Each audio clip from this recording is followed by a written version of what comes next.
Salve meus amigos e minhas amigas! Tudo bem com todos vocês? Dando sequência aqui ao nosso curso de Bioquímica Básica da Escola de Ciências da Vida, vamos entrar agora um pouquinho nas bases da química, que vão ser importantes para a gente ter o bom entendimento da bioquímica em si. E nessa primeira aula das bases da química, vamos falar um pouquinho sobre os átomos e íons. E aí a gente começa com a seguinte pergunta: o que é um átomo? Basicamente, o átomo pode ser dividido em dois termos. O A, que significa negação, e tomo, que significa parte. Portanto, a gente pode dizer que o átomo é a menor parte que compõe os elementos químicos. Quando você olha na tabela periódica, você está olhando a representação atômica de todos os elementos químicos descritos até hoje. Uma coisa importante é que os átomos não são as menores partículas da matéria, e sim a menor unidade que representa os elementos químicos, porque todos eles contêm subpartículas atômicas. Independente do átomo, todos eles contêm as mesmas subpartículas. Para entender isso, para dar uma explicação sobre essas subpartículas do átomo, vamos pegar como exemplo o átomo do sódio. Você tem a representação Na, que é a representação abreviada do latim, o nátrio, e é assim que está na tabela periódica. Todos os átomos têm basicamente a mesma configuração, o que vai variar é a quantidade da configuração dessas subpartículas. Então, basicamente é o seguinte: nós temos uma estrutura nuclear, que é o núcleo do átomo, que tem partículas que estão em laranja e em cinza, e nós temos a eletrosfera aí, que tem partículas em azul, que eu vou te dizer para vocês já já quais são.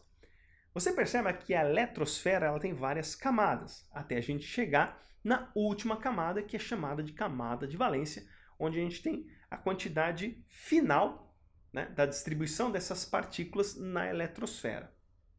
E aí, essas subpartículas, cada qual tem uma representação. No caso dessa esfera laranja, nós estamos representando os prótons. Então, os prótons são as subpartículas que estão no núcleo e apresentam carga positiva.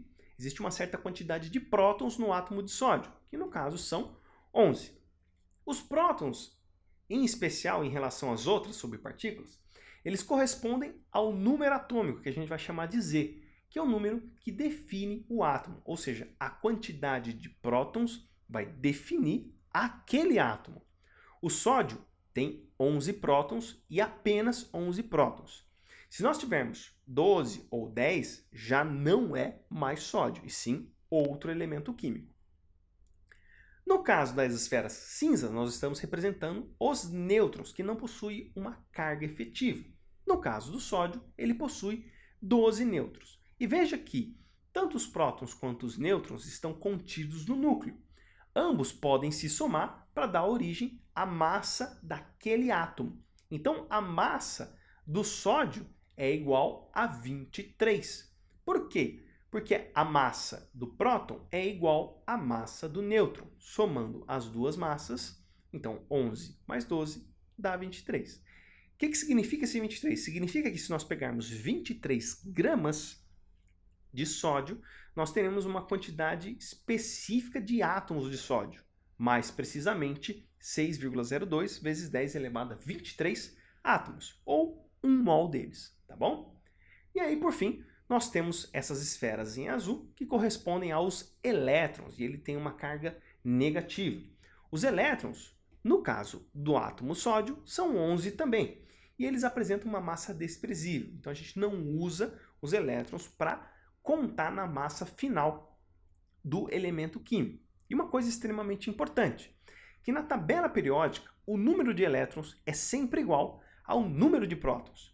Então veja, qualquer elemento que você observar na tabela periódica, não há a representação do número de elétrons. Por quê? Porque naquela circunstância que ela está na tabela, ele tem exatamente o mesmo número de prótons. Então, se o elemento tem 100 prótons, nós vamos ter 100 elétrons. Se o elemento tem 50 prótons, ele vai ter 50 elétrons e assim por diante. Só que, olha uma coisa interessante aqui, ó. Os átomos se estabilizam quando possuem, no mínimo, 8 elétrons em sua camada de valência. Na natureza, apenas os gases nobres possuem essa condição. Todos os demais elementos químicos necessitam perder, ganhar ou compartilhar elétrons para se estabilizarem. Você deve ter percebido na figura anterior que o sódio, na última camada, continha apenas um único elétron. Por mais que você tenha 50, 60, 70 elétrons, o que vai definir a estabilidade do elemento químico são quantos elétrons ele vai conter na sua camada mais externa.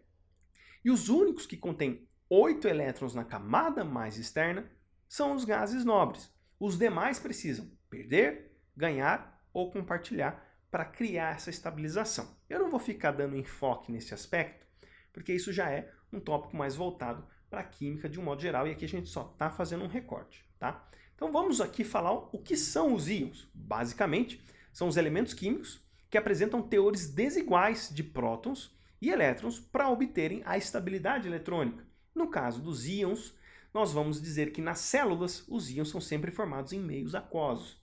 Então nós temos muitos íons que estão no nosso organismo e eles são sempre formados em meio aquoso. Para entender o que são os íons, vamos colocar algumas representações aqui. Por exemplo, quando a quantidade de prótons for maior do que a quantidade de elétrons naquele elemento químico, nós estamos de frente para um cátion. Normalmente isso acontece quando ele vai perder os seus elétrons. Então olha só, o elemento sódio. Perceba que ele tem apenas um único elétron na camada mais externa, que é esse círculo em azul. Quando ele perde esse elétron, ele vai formar o íon sódio. A representação do íon sódio é o sódio com uma carga positiva menorzinha acima da letra A do Na. Você agora observa que a camada mais externa, neste caso, contém 8 elétrons. Ele perdeu uma camada para retornar para a camada anterior para ficar com 8 elétrons. No caso da quantidade de prótons for inferior à quantidade de elétrons, então nós estamos falando dos ânions, que são os elementos que têm carga negativa. Isso acontece quando o elemento químico ganha elétrons. Vamos pegar o exemplo do flúor. O flúor, ele possui 7 elétrons na sua camada de valência, na sua camada mais externa. Energeticamente falando, é muito mais difícil ele perder os 7 elétrons para ficar com a camada anterior do que ele ganhar apenas um. É mais fácil ganhar um elétron. Então, nesse caso, ele vai ganhar um elétron e aí, por sua vez, ele vai se tornar um ânion. Quando um elemento químico se transforma em ânion, ele tem uma nomenclatura um pouco diferenciada, que ainda lembra o seu nome atômico, mas sofre uma pequena modificação. No caso do flúor, ele se transforma em fluoreto, tá? Eu não vou ficar discutindo com vocês aqui essa nomenclatura. Isso é um tópico que a gente discute aí no curso de Química para o ensino médio, tá bom? E aí, quais são os principais íons estudados na bioquímica, que vão ser cofatores para a atividade de uma série de funções biológicas? Quando a gente diz cofator, que são as moléculas inorgânicas que atuam na função das enzimas e de proteínas de um modo geral. Então, basicamente, nós temos o íon magnésio, o íon ferro, 2+, ou ferro ferroso, o níquel, o cobre, manganês e o zinco. Você percebe que esses íons são todos íons divalentes, ou seja, possuem duas valências positivas, porque todos eles perderam 2 elétrons. Eles têm um papel fundamental no funcionamento de uma série de enzimas. Além desses íons, nós temos também o íon sódio, o íon cloreto, o íon cálcio. Nós temos uma série de íons que também vão participar de outros processos. No caso que eu coloquei para vocês, basicamente são os íons que nós vamos estudar que têm papel e funcionamento na atividade enzimática.